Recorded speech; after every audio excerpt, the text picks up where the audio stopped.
Hello guys, ఇవాల్టి వీడియోలో అయితే పొటాటో కర్రీని సింపుల్ పద్ధతిలో ఎలా చేసుకోవాలో చూసేద్దాం. అండ్ మేము ఎలా ప్రాసెస్ చేస్తున్నామో ఈ వీడియోలో చూసేయండి. మీకు కూడా నచ్చుతుంది అండ్ మా ప్రాసెస్ని ఫాలో అయిపోండి. ఇక పొటాటో కర్రీకి కావాల్సిన వెజిటేబుల్స్ కట్ చేసుకోవడం ఇవి కావాలి కట్ చేసుకోవడానికి. అండ్ ఆనియన్స్ కావాలి, పొటాటోస్ మెయిన్ ఉండాలి కదా.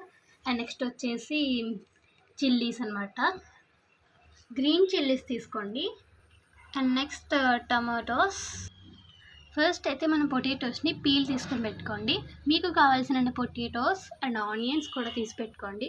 మేమైతే 7 పొటాటోస్కి ఆనియన్స్ తీసుకున్నాము. అండ్ చిన్నవి అయితే మేము కొంచెం ఎక్కువ తీసుకోవాలి, పెద్దవి అయితే నేను 10 తీసుకున్నాము. అండ్ నెక్స్ట్ ఈ పొటాటోస్ని ఎందుకు ఇలా రౌండ్గా కట్ చేస్తున్నామంటే,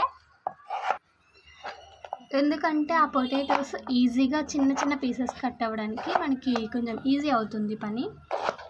అండ్ ఇలా చిన్న చిన్నగా మీడియం సైజులో ముక్కలు కట్ చేసుకుని పెట్టుకోండి. ఇలా పొటాటోస్ అన్నిటిని కట్ చేసుకుని పక్కన పెట్టుకున్నాను. ఇలా ఆనియన్స్ని కూడా కట్ చేసుకుంటున్నాను. చిన్న చిన్న పీసెస్ కింద కట్ చేసుకోండి. అండ్ ఇలా మొత్తం ఆనియన్స్ని కట్ చేసి పెట్టేసుకున్నాను, ఆనియన్స్ అండ్ పొటాటోస్ని. అండ్ నెక్స్ట్ వచ్చేసి పచ్చిమిర్చి అనమాట. వీటిని ఇలా చిన్న చిన్న పీసెస్గా కట్ చేసుకోవచ్చు, లేదంటే నార్మల్గా ఇలా సన్నగా కూడా కట్ చేసుకోవచ్చు పొడుగ్గా. నెక్స్ట్ టొమాటోస్ని కూడా ఇలా కట్. అండ్ నెక్స్ట్ ఈ టొమాటోస్ని కూడా అన్నీ కట్ చేసుకుని పెట్టుకున్నాము. అండ్ మాకైతే 3 టొమాటోస్ సరిపోతాయి. అండ్ ఇలా మొత్తం అన్నీ కట్ చేసుకుని ఒక ప్లేట్లోకి తీసుకున్నాము. Onions, potatoes, tomatoes and chillies.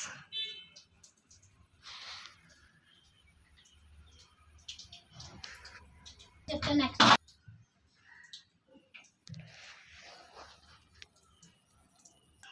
And తర్వాత స్టవ్ మీద ఒక గిన్నె పెట్టుకుని స్టవ్ని ఆన్ చేసుకోండి. గిన్నెలో అండ్ కొద్దిగా ఆయిల్ని యాడ్ చేసుకోండి. కొద్దిగా ఇలా ఆయిల్ హీట్ ఎక్కిన తర్వాత ఫస్ట్ అయితే చిల్లీస్ని వేసేసుకుందాం. వేసుకున్న తర్వాత ఇలా కొంచెం ఫ్రై చేయండి లైట్గా. ఇలా కొద్దిగా ఫ్రై అయిన తర్వాత మనం కట్ చేసి పెట్టుకున్న ఆనియన్స్ని కూడా అందులో యాడ్ చేసేయండి.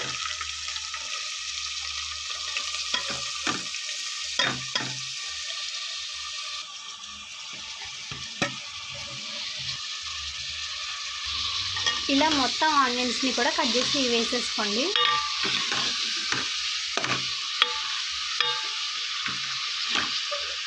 వేసుకున్న తర్వాత వాటిని బాగా కలుపుకోండి. అండ్ ఇవి బాగా ఫ్రై అవ్వాలి ఆనియన్స్.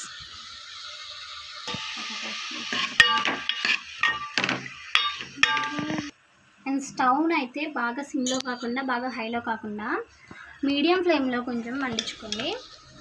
అండ్ నెక్స్ట్ ఆనియన్స్ గిన్నెకి అతుక్కోకుండా ప్రతి 2 మినిట్స్కి ఒకసారి ఇలా కలుపుతూ ఉండండి.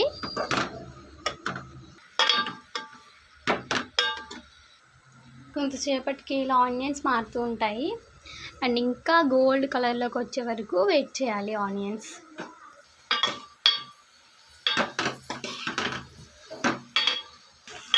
ఇలా ఆనియన్స్ గోల్డెన్ కలర్ వచ్చే వరకు ఇలా వేగించుకోవాలి.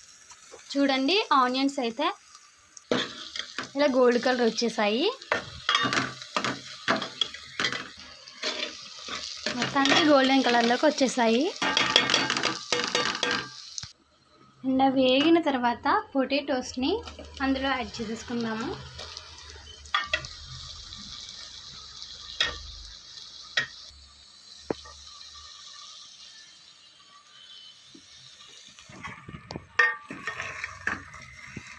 యాడ్ చేసుకున్న తర్వాత కలుపుకొని వాటిని మగ్గనివ్వండి. అలా కలిపేసుకోండి. కలుపుకున్న తర్వాత కొంచెంసేపు మూత పెట్టేసి వదిలేయండి. మనం మిడిల్ ఫ్లేమ్లో కాకుండా కొంచెం సిమ్లో పెట్టి మగ్గించుకోవాలి. మగ్గించేసుకున్న తర్వాత టమాటోస్ని తీసుకుని అందులో యాడ్ చేయండి. ఇలా టమాటోస్ని వేసుకున్న తర్వాత కలుపుకోండి.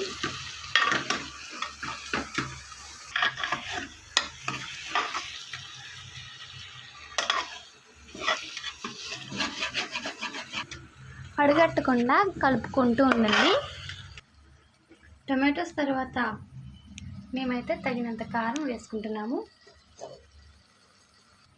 తగినంత ఉప్పు కూడా వేసేసుకోండి మీరు కూడా. తర్వాత 1 స్పూన్ అల్లం వెల్లుల్లి పేస్ట్,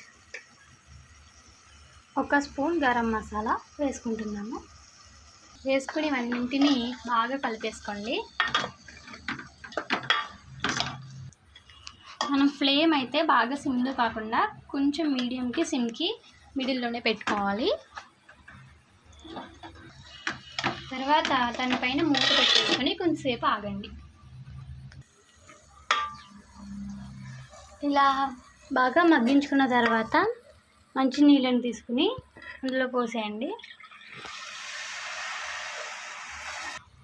ఇలా కూర మునిగేదాకా నీరు యాడ్ చేసుకున్న తర్వాత కలుపుకోండి. ఇలా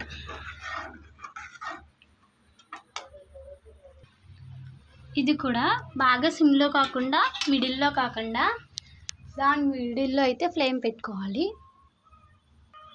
తర్వాత దానికి మూత పెట్టేసేయండి.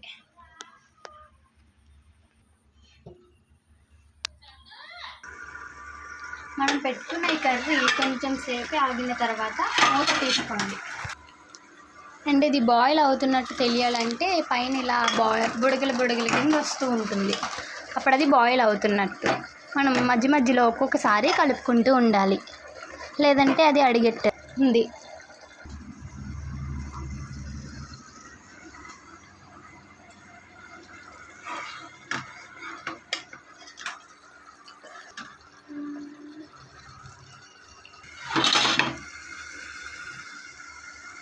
ఇలా మీరు ఈ కర్రీని ఉడికిందో లేదో తెలుసుకోవడానికి పొటాటో తీసుకుని కొంచెం నొక్కండి.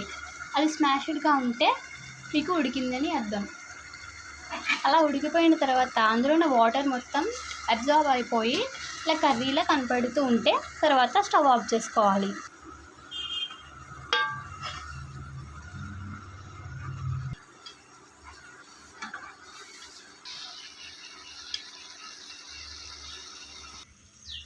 ఇలా వాటర్ మొత్తం అయిపోయిన తర్వాత మన కర్రీ అయిపోయింది, అంతే. ఇక పొటాటో కర్రీ రెడీ అయిపోయినట్టే. ఇక స్టవ్ ఆఫ్ చేసుకుని తీసేసుకోవడమే. Bye guys.